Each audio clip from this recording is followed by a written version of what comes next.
At a certain point in Forefront, the basics aren't enough anymore. Once everyone can aim, shoot, and play the objective, the real advantage becomes decision-making. Advanced gameplay is about reading the situation early and acting before everyone else catches up. It's the difference between reacting under pressure and knowing what your next move is. So this isn't a basic controls guide. I've got a beginner's guide video you can watch. This is where we go beyond the basics and get into the advanced playstyles that actually separate players. And for me, the foundation of that playstyle is simple: full auto aggression.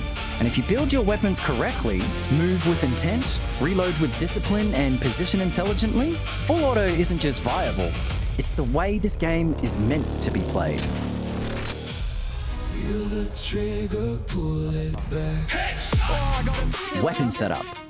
I'm going to go over some weapon stuff for you guys. So for me, when it comes to attachments, I recommend one thing above all else. You want maximum weapon handling wherever possible, because weapon handling gives you better control during full auto fire. That's the playstyle I recommend. You want to be able to bring the gun up quickly, control it smoothly, and stay on target, and keep the pressure on the enemy until they're dead. Now, if your aim is absolutely cracked, and you know you're going to hit the first 3 to 5 bullets every single time, then sure, you can build more towards accuracy. But just understand what that means. That's a different playstyle. If you build for accuracy, you're leaning into more first shot precision. That's not what I'm recommending here. For my playstyle, full auto is king.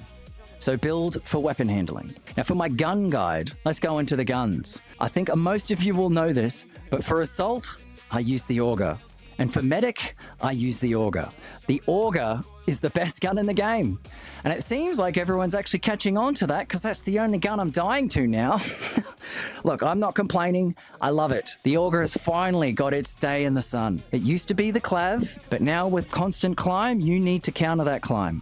Right? Your gun is always going to go up. The auger does it the least. Your handling is at 102 when you max out those attachments. When you build the compensator, the vert grip, and you get extended mag with the laser sight, happy days on that auger. It is the best gun in the game. It has the least amount of roll, it has the least amount of climb, and it doesn't have great damage. But because it's so accurate, you hit all your shots. Now, for me, it just suits this playstyle perfectly. The handling feels amazing, the full auto control is excellent, and once you get used to it, it becomes one of those weapons where everything else starts to feel wrong. Now, for engineer, I recommend the SG5. I did like the Vector, but it's really close combat or medium combat, and it just doesn't suit all combat ranges. In my opinion, the best all-round SMG is the SG5.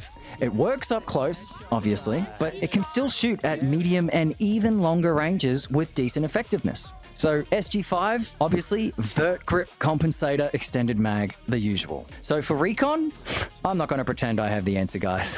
That's not really my lane. So for this video, I'm mainly focusing on aggressive full auto classes and the playstyle that I actually use. Yeah, oh, see you later, 220 holographic shot.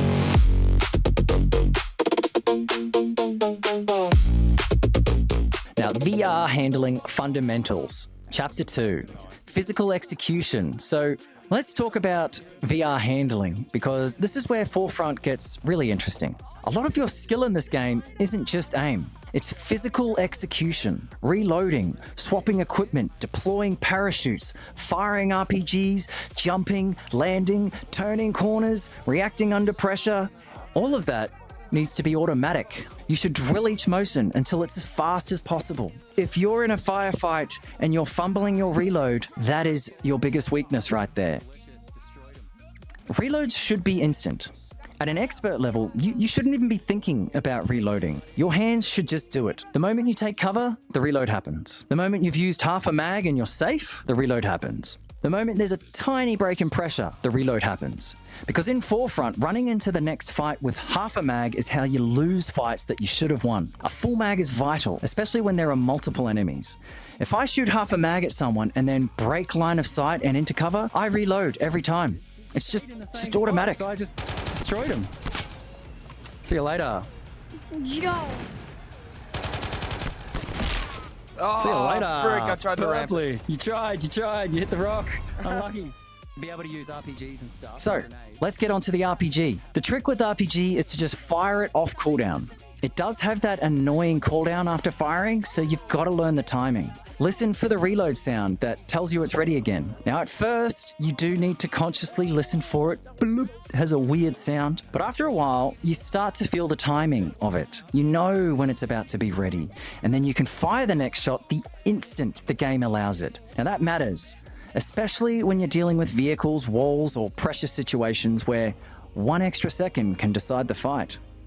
Make sure you lead your shots, guys. Learn the travel speed of the RPG. It is one of the slowest airborne projectiles in the game. You really need to lead your shots. Practice makes perfect.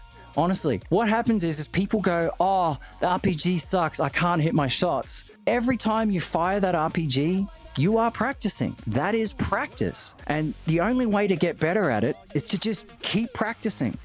Don't give up. Don't think I suck at this. I can't do it. The RPG's too hard.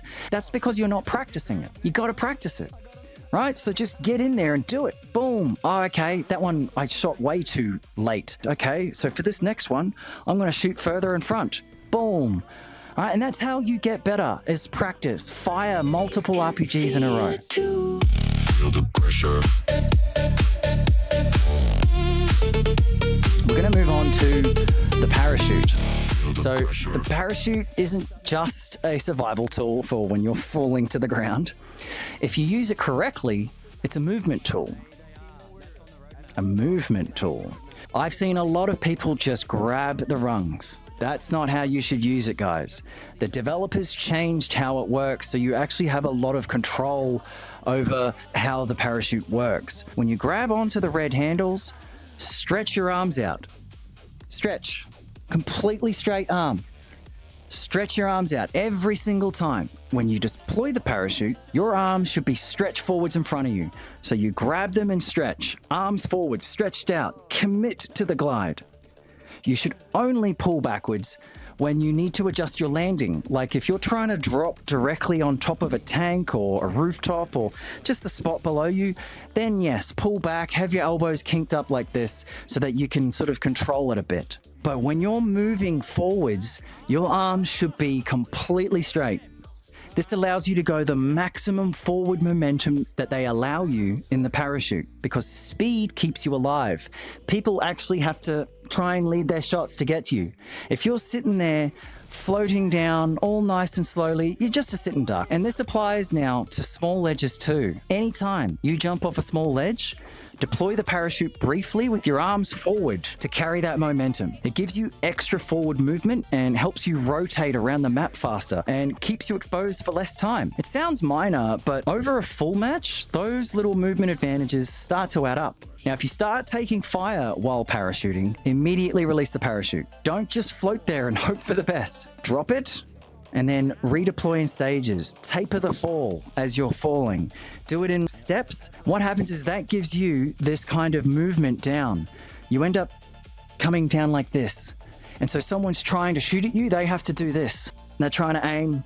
And if you just hold your parachute down, they just have to do that as you're falling. So you want to be letting go of your parachute and grabbing onto it, letting go, grabbing onto it. That forces the enemy to have to adjust their aim the most. The more they have to adjust their aim, the better position you're in. You're making it difficult for your enemy to hit you. So once you're taking heat, your priority becomes getting to the ground as quickly as possible. So sometimes just letting go and then pulling out your chute right at the last second, boom, you're safe. Because as soon as you're taking heat, you're a sitting duck. You're no longer safe. Just get out of there, right? Don't hope for the best. The amount of kills I get when people are just parachuting, like I just kill people so much when they're parachuting. Please don't be these guys. Right, this is just food for my auger. It's just food. Be smart about it, right? If you start getting shot, let go, right? Because then it's way harder to kill the person as they're falling. Full speed is really hard to hit. Oh, I got him while he was moving. Oh yeah, we'll take that. Hell yeah. Advanced infantry fighting. So, jumping is extremely strong in gunfights. And no, I'm not talking about bunny hopping. There's obviously now a penalty if you're already firing before you jump, so don't fire first and then jump. That's not what I'm recommending. What I'm talking about is this. At the start of an encounter, jump first, then fire. One jump, just one, at the start of a fight can massively increase your survival rate because the enemy now has to readjust their aim. And most players overcorrect when they do this. So they expect you to move normally and then suddenly you're airborne and moving sideways. Their tracking falls apart. So the key is that it needs to be a strafe jump.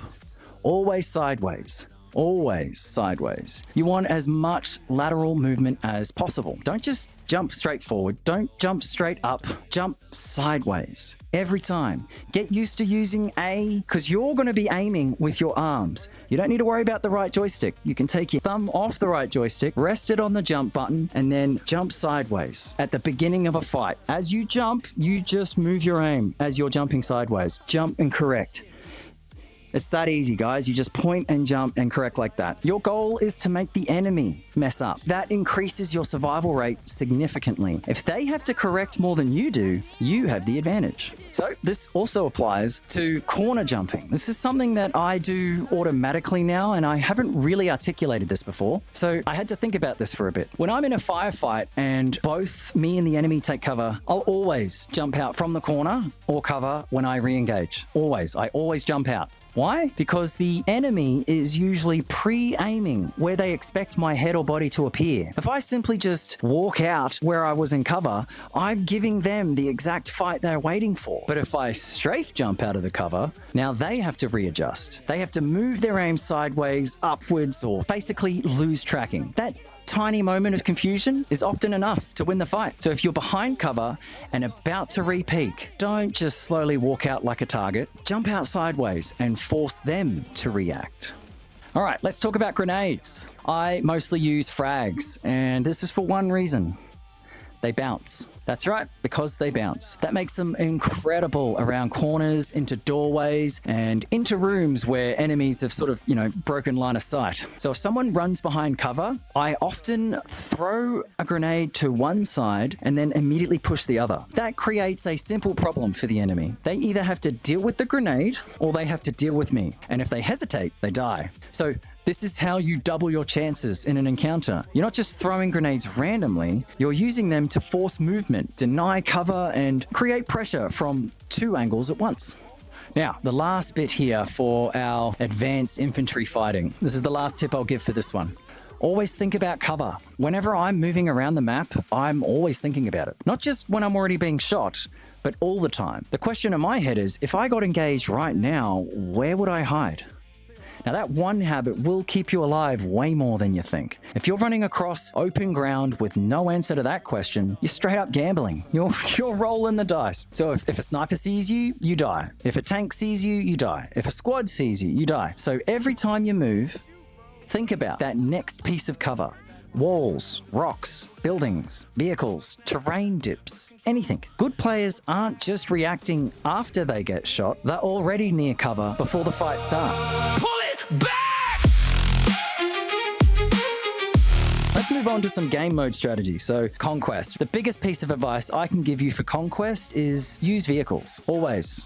Don't just run from point to point across the map. You're not being heroic, right? You're being a free kill for snipers. With the 1.0 update, there's a lot of snipers now. So take a quad, take a jeep, take a transport. Use anything that gets you from point to point faster. Conquest is about rotation. If you're wasting half the match sprinting across open ground, you're not helping your team enough. Move quickly, use vehicles, take points, and avoid being exposed for no reason. But once you're actually capping a point, slow down and play smart. This is where holding positions matters. Think about where the enemy is most likely coming from. So when you're capping a point and you're inside the point and an enemy wants to spawn there, the game is going to spawn them around the perimeter of that point on the outskirts. So hold an angle, find the strongest one you can, and make them walk into your fight. You don't need to keep sprinting around once you're on the objective. Hold the angle and force the enemy to make the mistake. That's pretty much what I'm going to talk about for Conquest, because really at the end of the day, it's a sandbox. Have fun. That's my main thing in Conquest. It's the most casual mode. Enjoy it. Friendly. It's hard to tell because the blue markers You're are so joking. Out of the entire Mount Everest, I Even with it all the way I up. landed on the one and only Claymore. We're going to now move on to Rush. So Rush is a bit more sweaty. This is where you get a lot more strategy involved. So your role changes depending on whether you're attacking or defending. Let's start with defenders. As defenders, stick with your squad and seriously consider playing medic. It's huge. Revives are huge. Holding the line is huge. Keeping bodies on the objective is huge. And this is where holding positions is extremely effective. Some will call it camping, sure, but that's fine. Look, that's your job. If you're watching an objective, locking down a route or cutting off a flank or forcing the attackers to push through your angle, you're doing your job. You don't need to constantly sprint around looking for fights. Sometimes the smartest thing you can do is just hold the position, force the enemy to come to you, and then punish them for it. Don't overextend unless there's a reason. Sometimes pushing forward can apply useful pressure, sure. But if your death gives the attackers space, don't throw yourself away. That's not your job. Hold the line. Okay, now it's a little different when you're the attackers. As attackers, you want pressure. Stick with your squad, get a beacon if you can, and play assault if you want to be aggressive. One of your main jobs is pretty simple. Blow open everything. Walls, buildings, cover. Destroy as much as possible. C4, RPG, whatever tickles your fancy. Explosives aren't just for killing enemies, guys. They reshape the fight. If you open more angles, create more entrances, and remove those safe cover positions, you make defending much, much harder. That should be your primary focus on attack. Blow open everything. All right, that's enough for game mode strategy. If you want me to dive deeper into these strategies, maybe on a per map basis, let me know in the comments below.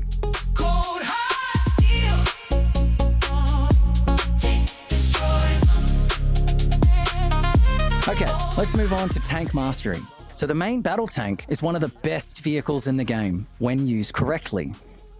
Don't just drive straight into the enemy team and die, guys. The tank is strongest when it's controlling space from range. You need to lead your shots, and you need to get used to the low bullet drop. It's very low, but it's very quick. So the tank shell is fast, but it's not instant. So don't shoot at your target, shoot where your target is going to be. You need to aim ahead of them, where they're going. And yes, shoot at helicopters, guys. You'll be surprised how many times you actually hit them. Look at this one. Hit it twice in a row, 9 kills. Delicious. Don't aim at where the helicopter is, aim where it's going to be. Better you get at this, the more terrifying the tank becomes. Yeah, okay, John, there's a little bird. We're going right towards him, bro. It's above us, straight above us. Yeah, we were getting shot. I see it, I can't shoot him. You will in a second. Okay, He's coming down. Yeah, we're getting shot by That's gonna hit. Yeah, got him. See you later. 4 kills. Boom. Now that's the main battle tank. There is another tank. It's called the anti-air.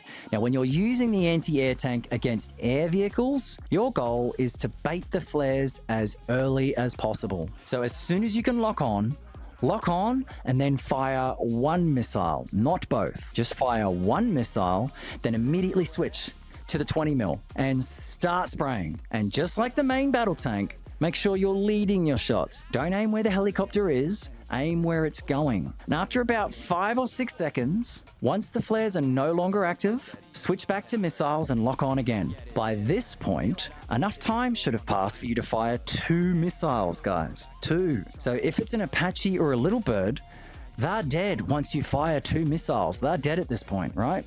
You've baited out the flare early, they're still in your line of sight, you've peppered them up enough with the 20mm, 2 rockets, they're dead. Now, if it's a transport, it's a little bit different, they're a little bit tankier, so switch back to the 20mm and finish them off. 2 rockets with a bit of 20mm, that's enough. But that's the whole idea, guys. You're forcing the pilot to burn their flares early, then punishing them with the double missile lock as soon as those flares are gone. Now, if the pilot is smart, they'll disengage after that first flare. If they don't, they're as good as dead.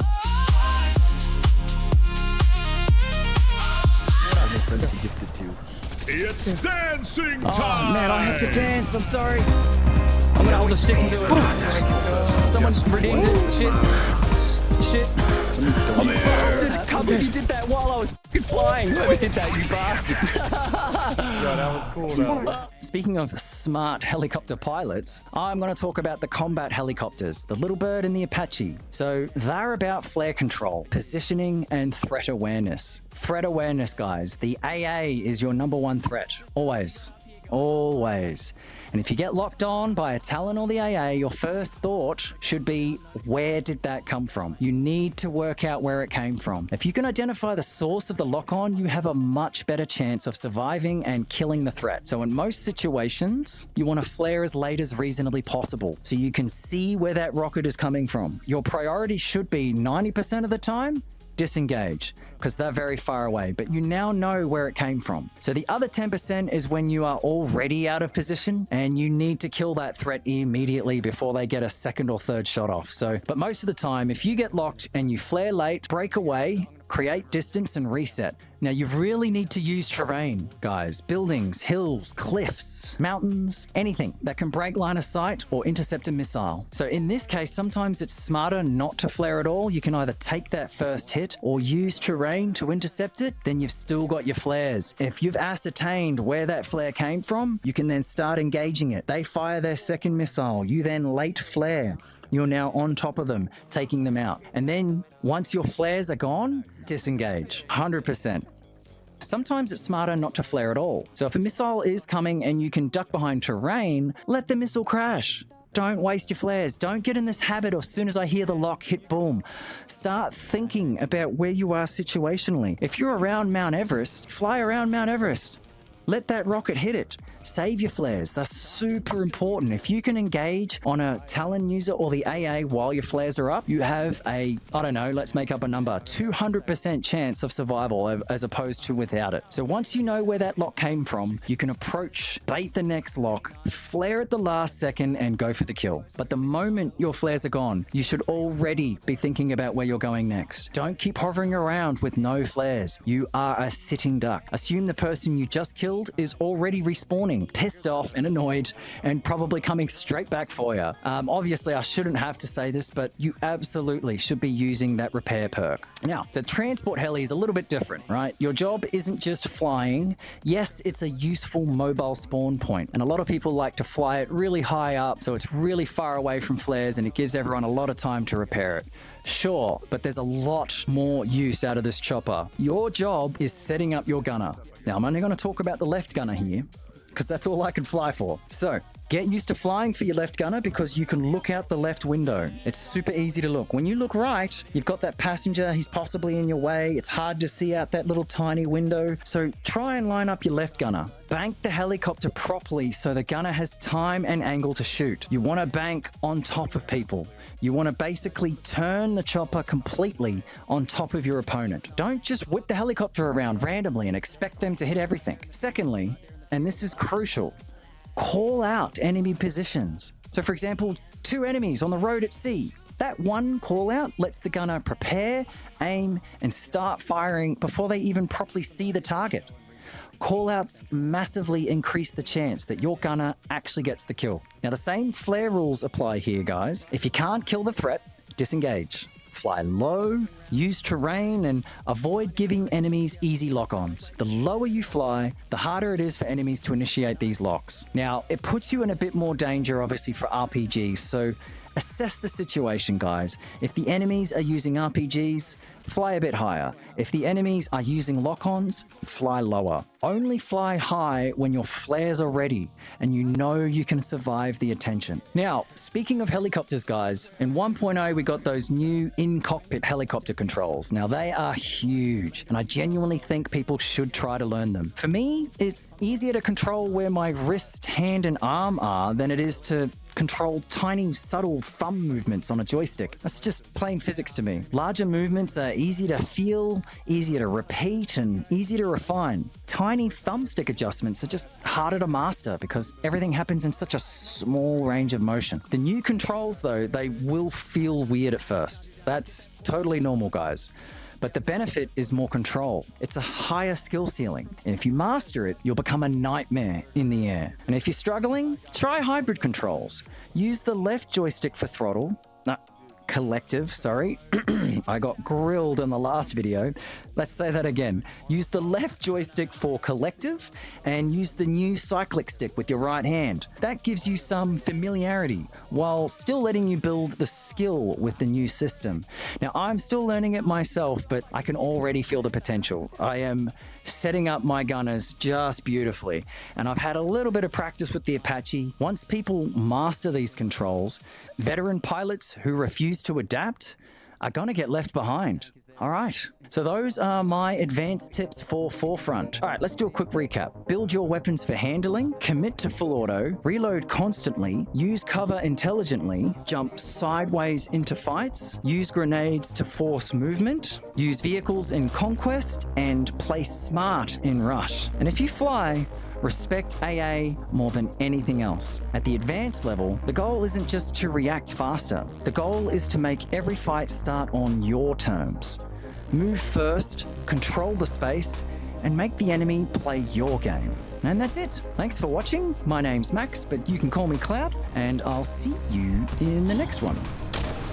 Oh, I got my first kill. 219 meters, I'll take that. Where's Jay?